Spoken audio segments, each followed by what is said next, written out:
최순실 사태와 광화문 시위에서 결정적 여론몰이 한 건 네이버 뉴스와 댓글이었습니다. 여기에는 호남인들이 절대적 역할을 했는데요. 실제 광화문 시위대의 주력은 설라도라 불리는 사람들이고 이들은 조국 범죄자를 수호하겠다고 해도 수십만 명 동원 능력이 있죠. 대한민국에서 유일하게 대규모 대중동원 능력이 있는 세력입니다. 설라도를 감추려고 주도단체의 이름을 굳이 서울의 소리라는 장면도 전형적인 수법입니다.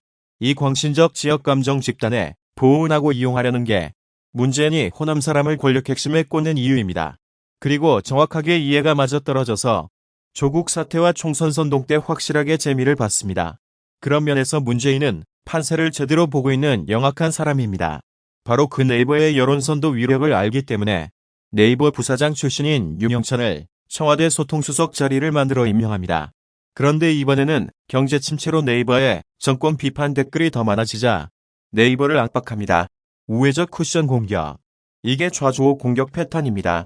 실질 대표인 이회진을 공정거래위를 이용해서 4년 전에 발생한 자료 누락을 이유로 고발합니다.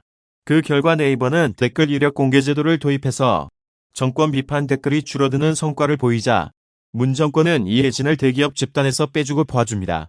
그동안 트위터, 페이스북 등 SNS는 좌조의 선전선동판이었습니다. 그런데 새로운 채널인 유튜브 초기에 대거 보수 계열 유튜브에게 밀리자 이번에는 유튜브를 협박합니다. 가짜뉴스 올리면 매출액 10%를 유튜브의 과징금을 때리겠다는 겁니다. 중국 말고 세계 어느 독재국가에도 이런 인터넷 표현의 자유 탄압은 없습니다. 그리고 시범으로 다른 이유를 붙여 8억을 부과합니다. 그 결과 유튜브는 정권 비판 유튜브에 무수익 노란 딱지를 붙이고 정권 비판 유튜브 노출을 막습니다. 광우병, 세월호, 최순실 사태 때 가짜뉴스 공장이던 좌조 세력이 이젠 자신의 비판 기사는 가짜뉴스라고 인터넷까지 막으려 합니다. 불과 3년 전에 대유행하던 헬조선이란 말이 쑥 들어가고 국뽕이란 말 유행하죠? 이게 우연이 아니라 그만큼 인터넷 여론을 좌조가 장악했다는 겁니다. 3년 전에 비해 지금 더 살기 좋아졌나요? 그럴 리가요. 문 정권 후 한국 경제는 기반이 흔들립니다. 오직 세금 주도 성장만 있을 뿐입니다. 카드 긁어서 지금 왕창 소비하는 정책입니다. 카드빚 갚는 건 다음 세대인이나 몰랑입니다. 그리고 선거가 끝나자마자 서울지검의 채널A 언론사 강제 수색. 그 서울지검장 이성윤은 검찰총장을 저격하기 위해 낙하산으로 심어놓은 전라도 출신 문재인과 경희대 동문입니다. 만약 보수 정권에서 취재를 이유로 저렇게 검찰이 한겨레의 강제 압수수색을 했다면 설라도 수십만 명이 광화문에 촛불 시위로 모일 겁니다. 그리곤 채널A 조건부로 허가로 위협. 이게 좌주식 언론 자유입니다. 애초에 그들은 자유민주주의 안중에도 없습니다. 그래서 자기들 단체 이름에 위장하기 위해 민주주의를 집착합니다. 북한을 포함 공산국가도 국가명의 민주주의를 꼭 넣는 이유입니다.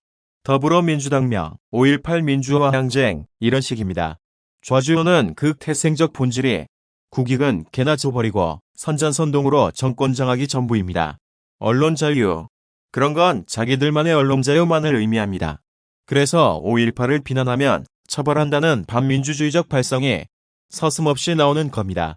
바로 이건 좌주의 최우선 목표가 선전선동이기 때문입니다. 이 선전선동으로 하는 가장 큰 그림은 착한 편, 나쁜 편, 프레임적이입니다. 이건 다음 편에서 알아보겠습니다.